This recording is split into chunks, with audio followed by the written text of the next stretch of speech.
उसके बाद हमें पता है 15 अगस्त 1947 में हमें आज़ादी मिल गई। तो ये बर्मा कैंपेन में जो पार्टिसिपेशन हुआ, ये आज़ादी से पहले की कुछ घटना आपको बता दूं कि इंडियन एयरफोर्स का जन्म मैंने बताया 8 अक्टूबर 1932 को हो गया। उसके बाद हमने वर्ल्ड वॉर 2 में पार्टिसिपेट किया। जो इंग्लैंड की महारानी थी क्वीन एलिजाबेथ, जिनका भी रिसेंटली देहांत हुआ है, आप लोगों को पता है उनके बारे में, क्वीन एलिजाबेथ। तो क्वीन एलिजाबेथ ने जो उस टाइम पे नई बनी थी, उन्होंने बोला कि ये जो इंडियन एयरफोर्स है इसने बहुत ही काबिल तारीफ काम किया है, इसके नाम के आगे हम रॉयल नाम लगाने की अनुमति देते हैं। तो इंडियन एयरफोर्स तब बना रॉयल इंडियन एयरफोर्स। पर वो ज्यादा समय के लिए नहीं रहा, आजादी मिल गई हमें 1947 में, तो हमने वो रॉयल शब्द वापस ड्रॉप कर दिया और फिर से हम इंडियन एयरफोर्स बन गए। अब उसके बाद जो कमांडर इन चीफ हुए, पहले भारतीय commander in chief Indian air force के, किसी को उनका नाम पता है? कोई बता सकता है?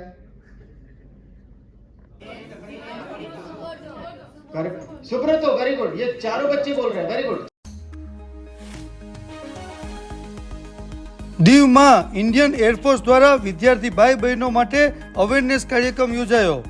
દીવના મલાલા ઓડિટોરિયમમાં દીવ જિલ્લાની વિવિધ શાળાઓના વિદ્યાર્થી ભાઈ બહેનો માટે ઇન્ડિયન એરફોર્સ દ્વારા અવેરનેસ કાર્યક્રમ કેન્દ્રીય વિદ્યાલય દ્વારા યોજાયો, જેમાં એરફોર્સ અધિકારી વિંગ કમાન્ડર કિન્સુક કુમાર સાહેબે ખૂબ જ સારી રીતે એરફોર્સ વિશે વિદ્યાર્થીઓને માહિતગાર કર્યા, જેમાં ખાસ કરીને યુદ્ધ, હવાઈ જહાજ વિશે માહિતી આપી અને વિદ્યાર્થીઓ એરફોર્સમાં કેવી રીતે જોડાઈ શકે તે વિશે પણ વિસ્તૃતમાં સમજૂતી આપી। આ અભિયાન ઇન્ડિયન એરફોર્સ દ્વારા 4 જાન્યુઆરીથી શરૂ કરેલ છે અને દીવમાં આ પ્રથમ કાર્યક્રમ થયો। આવનારા સમયમાં ગુજરાતના ભાવનગર તેમજ મહારાષ્ટ્ર, તેલંગાના, ગોવા અને મધ્યપ્રદેશમાં થશે। આ ઉપરાંત ઇન્ડિયન એરફોર્સ દ્વારા સ્પેશિયલ બસ તૈયાર કરવામાં આવેલ છે, જેમાં વિદ્યાર્થીઓને અંદર પ્રવેશ આપી અને હવાઈ જહાજ કેવી રીતે ઉડાવી શકાય તેવો અનુભવ કરાવાયો। દરેક વિદ્યાર્થીઓ આ ઇન્ડિયન એરફોર્સના કાર્યક્રમથી ખૂબ જ પ્રભાવિત થયા। આ પ્રસંગે વિંગ કમાન્ડર દિપિન ચક્રવર્તી સાહેબ, ફ્લાઇંગ ઓફિસર સિમરન બાલિયા અને શિવમ તોમર ઉપસ્થિત રહ્યા। કેન્દ્રીય વિદ્યાલયના प्राचार्य પ્રવીણ સાહેબ દ્વારા આ કાર્યક્રમનું આયોજન कराયું। और एयरफोर्स एक फुटबॉल कप कंडक्ट करता है जिसका नाम है सुब्रतो कप। होते हुए भी बड़ी अहम थी, और जब तक एयरफोर्स नहीं पहुंची तब तक निर्णय होना थोड़ा मुश्किल हो गया था। तो जो एयरक्राफ्ट उस टाइम पे पार्टिसिपेट किए थे वो ये हैं। मुझे नहीं लगता कि आप में से कोई भी इसका जवाब दे सकता है कि ये कौन सा एयरक्राफ्ट है। कोई दे सकता है क्या? निका है वो ज्यादा जोर शोर से निकल के आए। आप लोगों ने अगर बॉर्डर मूवी देखी है, शायद नहीं देखी होगी, देखी है? अरे मैं सोचा कि काफी पुरानी मूवी है। तो उस बॉर्डर मूवी में जो ये 71 वॉर है वो दिखाया हुआ है। इसमें आपने देखा होगा कि एयरफोर्स ने किस स्ट्रॉन्ग पोजीशन में इंडिया को ला दिया था अपने इस कार्रवाई से। ये कहाँ हुआ था ये सरेंडर, किसी को पता है? वाघा बॉर्डर पर नहीं। ये वॉर आप लोंगेवाला की तरफ देख तो रहे हो, लेकिन 1971 का वॉर किसी दूसरे देश के लिए बड़ा इंपॉर्टेंट था जो हमारे बगल में है, Bangladesh. Longewala sector, it was also fighting to save Bangladesh. That time it was East Pakistan. तब बांग्लादेश नहीं था, तब ईस्ट पाकिस्तान था। और तब इंडियन एयरफोर्स ने जब वहां पर जो बम्बार्डमेंट की थी, उनके होश उड़ गए थे। दे कुडंट रिटेलिएट, वो कुछ भी नहीं कर पाए थे वहां पर ईस्ट पाकिस्तान में, जो कि अभी प्रेजेंट बांग्लादेश है। और तुरंत उन्होंने सरेंडर कर दिया।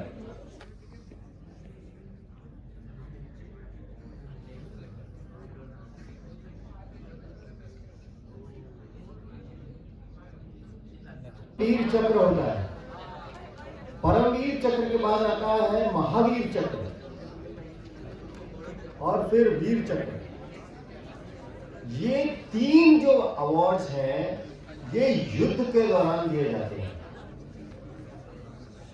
एनिमी के एक्शन के अगेंस्ट लड़ते हुए आप जो वीरता का प्रमाण देते हैं उसके लिए ये अवार्ड दिए जाते हैं। परमवीर चक्र, महावीर चक्र और वीर चक्र, अशोक चक्र, शौर्य चक्र, कीर्ति चक्र उसके बाद आते हैं। वो कोई जरूरी नहीं है कि एनिमी के अगेंस्ट हो, लेकिन वो भी वीरता के लिए होते हैं। वॉर के नाम से भी जानते हैं। उसमें जो इंडियन एयरफोर्स की भूमिका थी वो ऑपरेशन सफेद सागर की थी। It was a turning point in the history of aviation warfare. आप देखेंगे कि एनिमी जो है बहुत ही सुदृढ़ पोजीशंस पे माउंटेन्स में ऊपर चोटियों में छुपा हुआ था। उनको ढूंढ निकालना, उनके ऊपर प्रिसाइज फायर करना आर्मी के लिए बहुत मुश्किल हो रहा था। वो नहीं कर पा रहे थे और हमारे एयरक्राफ्ट पहले अटैक हेलीकॉप्टर्स गए और उसके साथ साथ हमारे मिराज एयरक्राफ्ट गए और उनको ये एनिमी कैंप्स निकालने में मदद मिली। हमारी जो टेक्नोलॉजी है एयरफोर्स की, ये टेक्नोलॉजी अब उस लेवल पे है कि जहां हमें टारगेट ठीक से नहीं भी दिख रहा हो, अगर हमें लोकेशन का ठीक से पता लग सके तो हम उसको दूर से भी उड़ा सकते हैं। दिशा जो है सबसे आगे रहता है। ये ऑपरेशन गंगा क्या है? जब रशिया यूक्रेन वॉर में जो इंडियंस थे, जो स्पेशली मेडिकल नर्सेस वगैरह थे, उनको लेके आने के उस लड़की को भी इसे दूसरे देशों ने हमसे खरीदा है और हम भी इसको उड़ा रहे हैं। राज 2000 और जैगवार ये रशियन नहीं है। वेरी गुड, दोनों को प्राइज दो, दोनों को प्राइज दो, वेरी नाइस। सो यूनियन पब्लिक सर्विस कमीशन एक ऑर्गेनाइजेशन है इंडियन गवर्नमेंट की जो एग्जाम्स कंडक्ट करती है फाइटर्स वाली। गुंजन सक्सेना, इसको आप क्लिक करेंगे तो ये पेज जो बैकग्राउंड में दिख रहा है ऐसा ही पेज आता है और उसमें ऑप्शन आता है ज्वाइन एज ऑफिसर और एयरमैन। तो मैंने जो अभी तक आपको इंफॉर्मेशन दी है एलिजिबिलिटी क्राइटेरिया वगैरह की, वो ऑफिसर के लिए दी, but those who are interested वो एयरमैन पे भी क्लिक कर सकते हैं, ऑफिसर में भी क्लिक कर सकते हैं। ऑफिसर में ज़्यादा फायदा है। ऑफिसर क्लिक करेंगे तो उसके बाद आपके बाकी एलिजिबिलिटी क्राइटेरिया भरने के आपके ऑप्शंस आ जाएंगे। ठीक।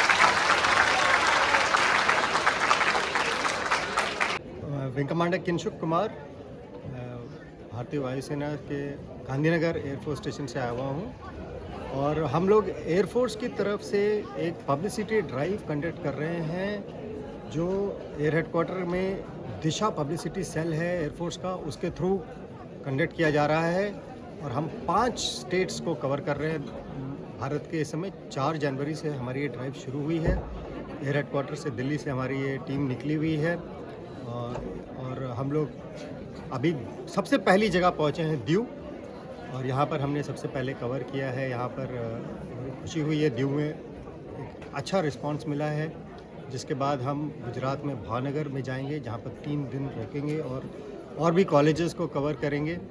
हमारा उद्देश्य है कि हम इसके बाद महाराष्ट्र, गोवा, तेलंगाना, मध्य प्रदेश इन सब जगहों में जाके जितना हो सके एयरफोर्स के बारे में अवेयरनेस और पब्लिसिटी कंडक्ट करें, ताकि जो हमारी युवा जनरेशन है जो इस सब के बारे में जानना चाहती है, एयरफोर्स में आना चाहती है, उनको सही जानकारी मिले।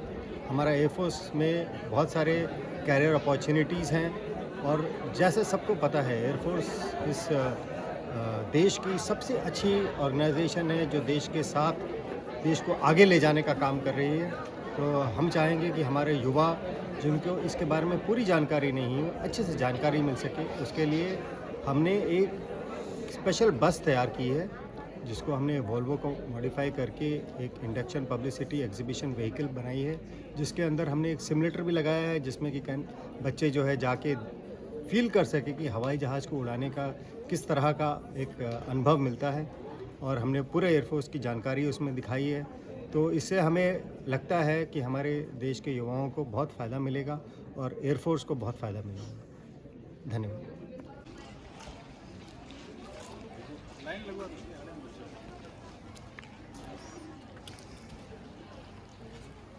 बोल रहा हूँ बैठ जाओ बाबा, अभी कोई काम नहीं, आराम करो। इसमें अंदर बोलने की सोचा है।